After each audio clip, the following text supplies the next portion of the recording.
Thank you, everybody. Sarah's just told me that I'm on Ursula's list of people not to be picked on, which means I can pretty much guarantee I'm going to get roasted fairly soon. So I used to be a nurse, Ursula. I used to be a nurse, and you know you love nurses, so that's a really important thing to know. Thank you for inviting me to participate in your proceedings tonight. I've not been to the Prime Awards before, but it's fantastic, and I can't believe that I've spent 15 years missing out on this party. And I'm glad it's the biggest party, so I'm hoping it'll go for a long time tonight. I'm really grateful for the opportunity to address you all. But first, I would like to recognise the traditional owners of the land on which we're meeting tonight, the Gadigal people of the Eora Nation, and I pay my respects to their elders, past, present and future. And I also would like to recognise any emerging leaders in our audience tonight, or any Aboriginal and Torres Strait Islanders who are here today. I also would like to thank the Australian Doctor Group for hosting this evening, the 15th Prime Awards. And I think that's testament to the importance that we see and the value we see in education of our consumers and our stakeholders. Medical education is one of the most important things. We think that people understand how to use medicines, but it's through our education and through the doctors that patients get to understand how to use and take their medicines. We're all here tonight to recognise the people in this room, and I think you've done an amazing job, and I'm looking forward to seeing the examples. I'm very pleased to see here tonight Dr. Anna Lavelle, who is the Chair of Medicines Australia. Thank you.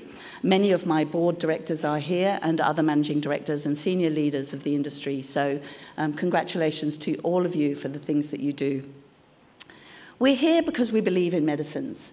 We are fighting diseases, we're striving to find better ways to prevent, treat and cure illnesses. We want the best outcomes for our patients. We believe in ensuring quality use of medicines. We know that expectations of consumers have grown over the years. They expect great things from us. I'm glad to see Access Plus are probably replacing Dr. Google as the main source of information. I know that Dr. Google is my main source of information, but maybe I should get an Access Plus code.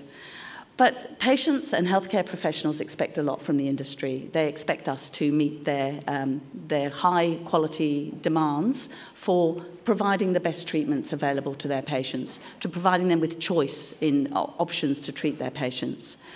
And we want to do that in the best way possible, and also adhering to the highest ethical standards of interactions with healthcare professionals. And at the end of the day, we all know that medicines matter. Medicines matter to the patient, they matter to the community, and they matter to the economy. Patients expect our medicines to meet their high standards of quality, safety, efficacy.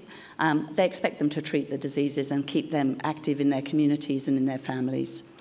They're important to the community because the community benefits from a society that is able to be productive and to participate in activities in the community.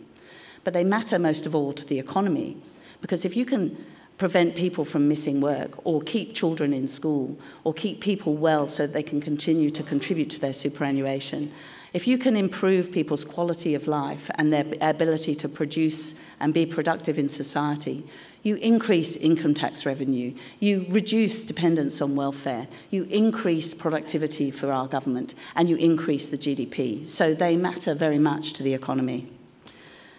We're also facing disruption, and we just had a disruption conversation on our table. Disruption in our industry has meant we've seen in the last 2 decades mapping of the human genome, personalised treatments, genetic modifications, gene therapies, cell therapies, and even digital therapies and digital apps as a device. That disruption is good for us. That keeps us honest, that keeps us striving for better things and to improve. And I think our Prime Minister said it, but I think hot chocolate said it better. I believe in miracles. I believe in the miracles of modern medicine.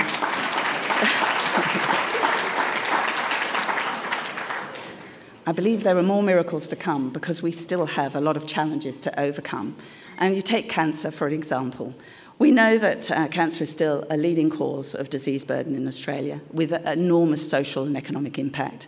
We know that 1 in 2 people will be diagnosed with cancer before the age of 85. And we know that 1 in 4 men and 1 in 6 women will die from cancer before the age of 85. And it brings me to my final little story, which is about my father. So my father is 85. He has atrial fibrillation, for which he takes a novel oral anticoagulant medicine, thank you. He has heart failure and hypertension, for which he takes an inotrope, a beta blocker, an ACE inhibitor, a calcium channel blocker, a cardiac class 3 antiarrhythmic.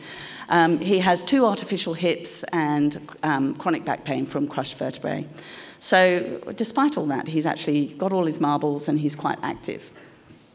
But a couple of years ago, he was diagnosed with bladder cancer.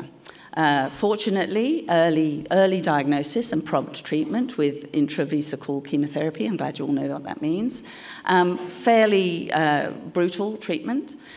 But he's 85, and he has expectations of his life expectancy. He has expectations of what he can do. And the other day, he went to the doctor, and the doctor said to him, you know, Pat, you're cancer-free, and your bladder is going to live for another 20 years, which was great, because it's another medical miracle. His bladder is now going to outlive him. So. And on that note, I'd like to hand back to Ursula, who's going to continue the proceedings and address the awards.